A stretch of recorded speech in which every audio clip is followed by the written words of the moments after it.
नमस्कार, स्वागत है आप सभी का। ग्लोबल अड्डा देख रहे हैं आप और मैं हूं आपके साथ पुनीत मिश्रा। आज एक बड़ी बात होने वाली है। बड़ी बात किसकी तरफ से होने वाली है? ट्रंप की तरफ से होने वाली। किसको लेकर? यूक्रेन और रूस के बीच जो वॉर चल रहा है इसको लेकर। क्योंकि ट्रंप इससे पहले अपने बयान में ये कह चुके हैं कि पुतिन से मैं नाराज हूं क्योंकि पुतिन जो कर रहे हैं, जो बोलते हैं वैसा कुछ नजर नहीं आता। तो उन्होंने सीधे तौर पर अपनी नाराजगी दिखा दी थी।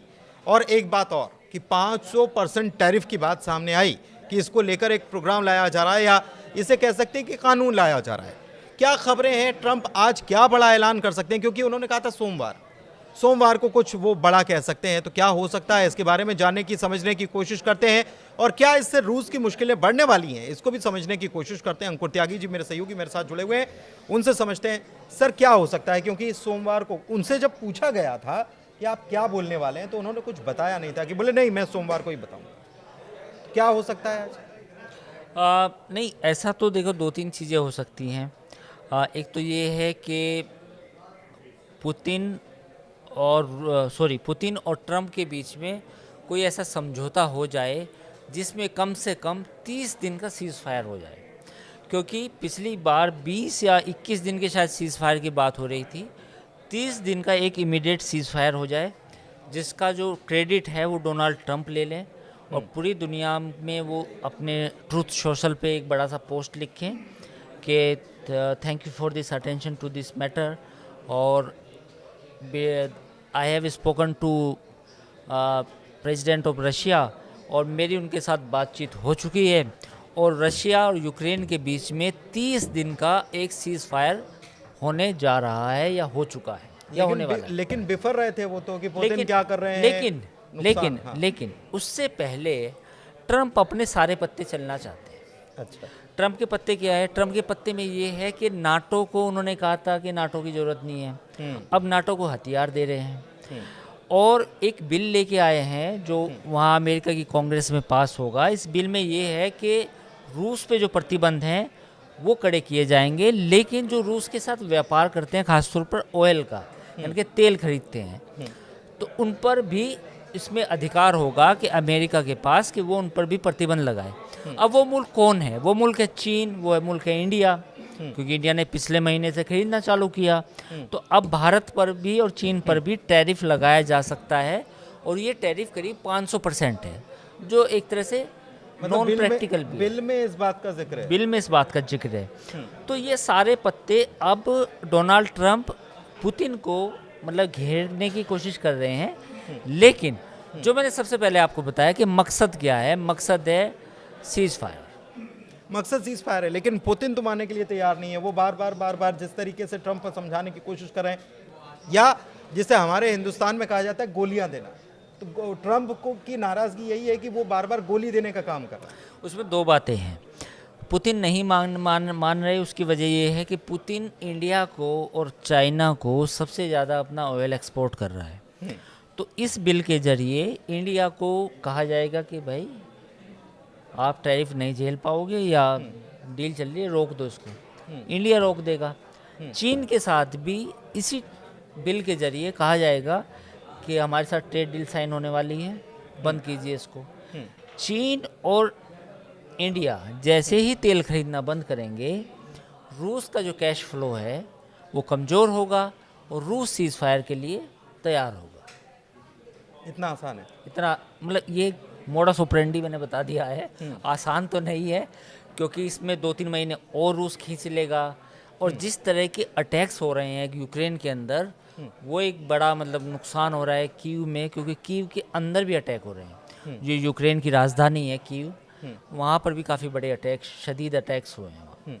नहीं, लेकिन वो हथियार जो एक चीज़ और है कि ट्रंप ने एक नया फॉर्मूला निकाल लिया। जो नाटो से खुद को अलग होने की बात कर रहे थे, उन्होंने कहा है कि हम एक तो यूक्रेन को हथियार बीच में सप्लाई नहीं हुए, और हथियार सप्लाई नहीं हुए, उसके बाद फिर ये खबर आई कि वो जो बाइडेन के टाइम पे हथियारों की डील हुई थी उतने तक सप्लाई हुए, नए इसलिए नहीं हुए क्योंकि अमेरिका के गोदाम में हथियारों की कमी है, इसलिए सप्लाई नहीं हुई। फिर खबर ये आई कि ट्रंप ने स्पेशल जो प्रेसिडेंट के पास अधिकार होता है, उस अधिकार का इस्तेमाल करते हुए सप्लाई शुरू करवाई। लेकिन उसमें भी ट्रंप ने, जो वो कहते हैं डील कर लो, बिजनेस कर लो, वैसी चीज़ नज़र आ रही है, क्योंकि उन्होंने कहा है कि हम नाटो के देंगे और नाटो इसके बदले हमको पैसे देगा और फिर ये नाटो यूक्रेन को देगा। मतलब इस तरीके से उन्होंने जाल बुना। हाँ बिल्कुल, ये बेसिकली देखो वो डायरेक्ट मतलब अभी ये पॉलिसी वैसे आई है, जैसे अभी एक हमारा वीडियो आप देख सकते हैं जिसमें आपने ये सवाल पूछा था कि भाई तुम्हें लड़ाई लड़नी है, हथियार ले लो, लड़ाई तुम ही लड़ोगे। तो अब जैसे नाटो का इशू आया है तो अमेरिका अब ये चाह रहा है कि भाई मैं नहीं लड़ूंगा, हथियार ले लो, खरीद लो, और ये हथियार फिर आप चाहो तो यूक्रेन को बेचो, दो फ्री में दो, पैसे लो, किसी और कंट्री को दो, वो मेरा मैटर नहीं है। लेकिन इस सप्लाई चेन में जो मतलब मैं बीच में नहीं पड़ूंगा इस सप्लाई चेन में। तो जैसे अभी तो मदद दे रहे थे ना, नहीं मदद, लेकिन अब तो ये बिजनेस करने लग गए। हाँ ये बेसिकली इनको बिजनेस हर चीज़ में चाहिए। बिजनेस तो मतलब आप ये मान के चल सकते हैं कि डील, हर जगह deal, trade deal, let's do trade, तो वो तो ट्रम्प का एक मतलब वो है ही। नहीं तो नाटो को भी एक मैसेज है कि मुंह चलाने से काम नहीं चलेगा। जो बड़ी बड़ी यूरोपियन कंट्रीज जो हैं बड़ी बड़ी बातें करते हैं कि इतना इतना इतना, तो फिर आप मतलब जेब ढीली करो, आप भी लड़ो, आओ मैदान वो में। तो उन्हें झटका पहले ही दे चुके हैं, और कई कंट्रीज़ का जो जर्मनी है, फ्रांस है और दो और कंट्रीज़ हैं, वो अपने जो डिफेंस बजट है उनको बढ़ाते जा रहे हैं, क्योंकि ये झटका तो दे चुके हैं। हल्का सा एक कह रहे हैं झंझोड़ देना, वो झंझोड़ देना तो कर चुके हैं ट्रम्प ने जब कहा था कि यूरोप की सुरक्षा अपने जिम्मे है, इसका मेरा मतलब हमने ठेका नहीं लिया हुआ। तो नाटो एंटर होगा इसमें अब? मतलब जिस तरीके से कह रहे हैं कि नाटो खरीदे और फिर नाटो सप्लाई करे तो नाटो एंटर हो जाएगा। अब ये सवाल बड़ा पेचीदा है, क्योंकि नाटो अमेरिका से खरीदेगा या फिर वो इनसोर्सिंग भी कर सकता है। वो कह सकता है कि हमारे पास भी तो हथियार है, हमारी भी तो इंडस्ट्री है, भाई अमेरिका के मिलिट्री कॉम्प्लेक्स को क्यों फ़ायदा उठाया दिया जाए, हमारे भी तो मिलिट्री कॉम्प्लेक्स है। तो मतलब यहाँ मामला फंस जाएगा, आप कह रहे हैं? यहाँ फंस जाएगा, क्योंकि वो चाहते हैं कि यहाँ का जो अमेरिका का मिलिट्री कॉम्प्लेक्स है, इंडस्ट्रियल कॉम्प्लेक्स है, उसको फ़ायदा मिले।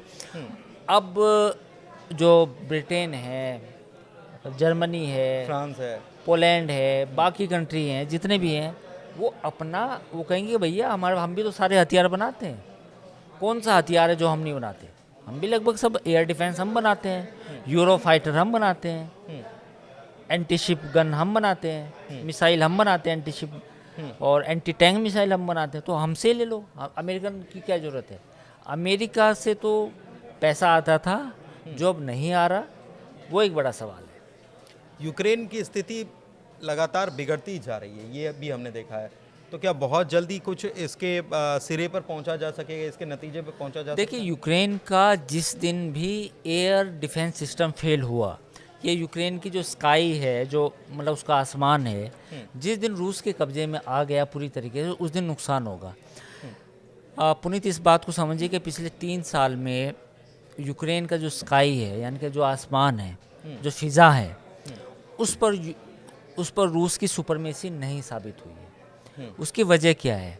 उसकी वजह है जो नाटो का और अमेरिका का जो एयर डिफेंस सिस्टम है, उसने रूस के जो विमान हैं उनको एयर सुपरमेसी नहीं दी।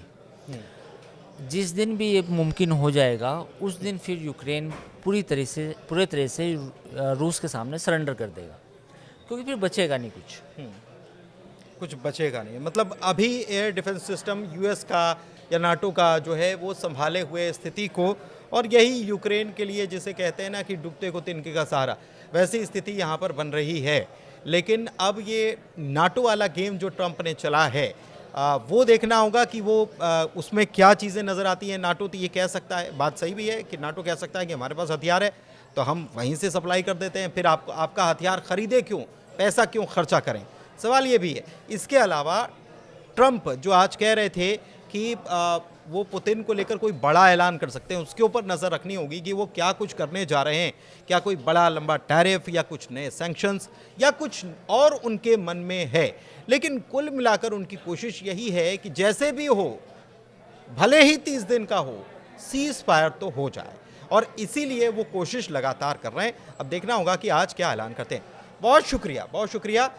इस चर्चा को यहीं विराम देते हैं और ग्लोबल अड्डा से जुड़े रहिए, चर्चा को देखते रहिए, कमेंट करके हमें बताते रहिए कि कैसी आपको ये चर्चा लगती है। बहुत धन्यवाद।